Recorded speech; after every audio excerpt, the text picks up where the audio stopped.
You have to understand, at their peak, the Vanderbilt family wasn't just rich. No, they were wealthier than most countries on the entire planet. They didn't just have money, they controlled the very arteries of America. And then, poof, in just a couple of generations, it was all gone. So how on earth did it all just disappear?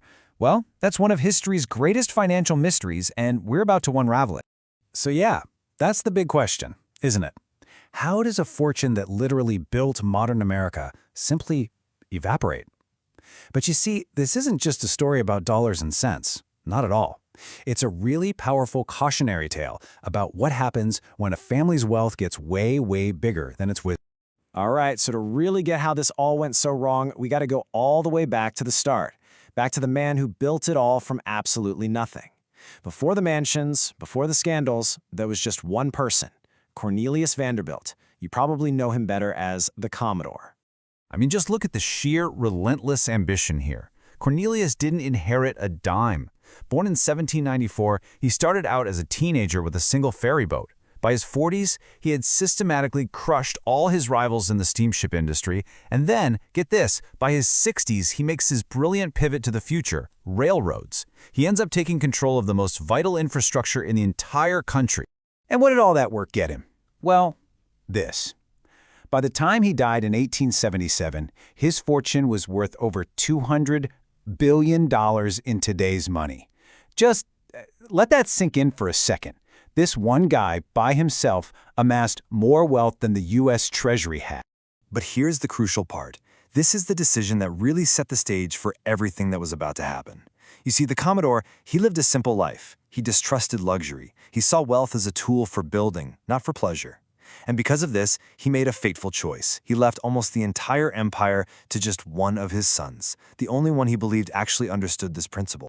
That one decision, man, it changed everything. We're now moving from the guy who built the empire to the descendants who just inherited it.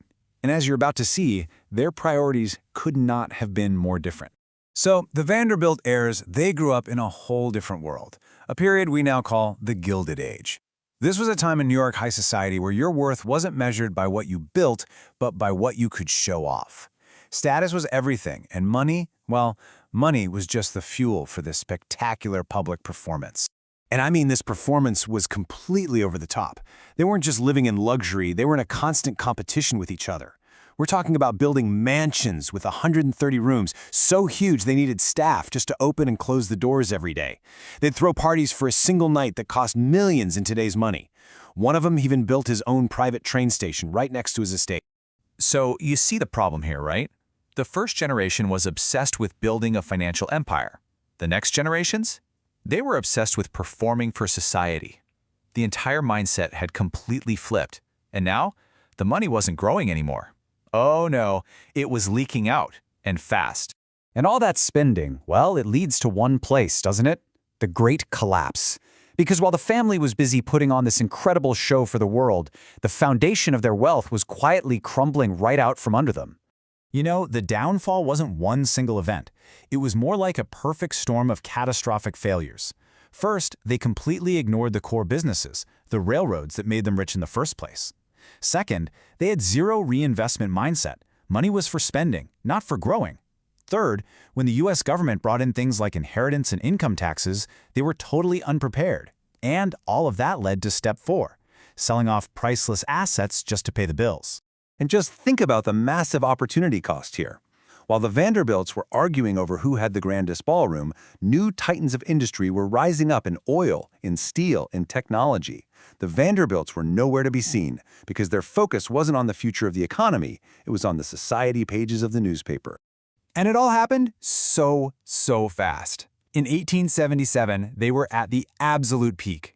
By the 1930s, during the Great Depression, they were already selling off their famous mansions for pennies on the dollar. And by the 1970s, less than 100 years after the Commodore died, there was not a single millionaire left in the family. The fortune was gone. So we've seen how they lost the money. But the real lesson here, the true warning in this story, is why they lost it. It wasn't just bad investments or a changing economy. No, it was something much deeper. It really all boils down to this one stark contrast. The Commodore was a builder. He created value where none existed before. His descendants, They were consumers. They mastered the art of spending the value that someone else had created. And that is a completely unsustainable model for any family, any company, any country. So here it is, the big takeaway.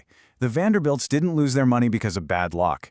They lost it because their wealth had no guiding purpose beyond just its own consumption.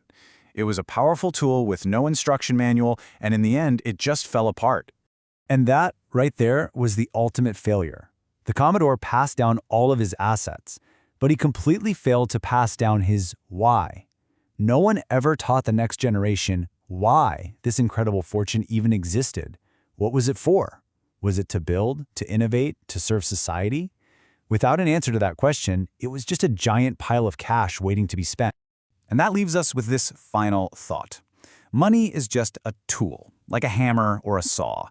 If you don't respect it, if you don't protect it, and if you don't have a clear plan for what you want to build with it, it doesn't just sit there, it vanishes. And that is the enduring and kind of haunting legacy of the Vanderbilt fortune.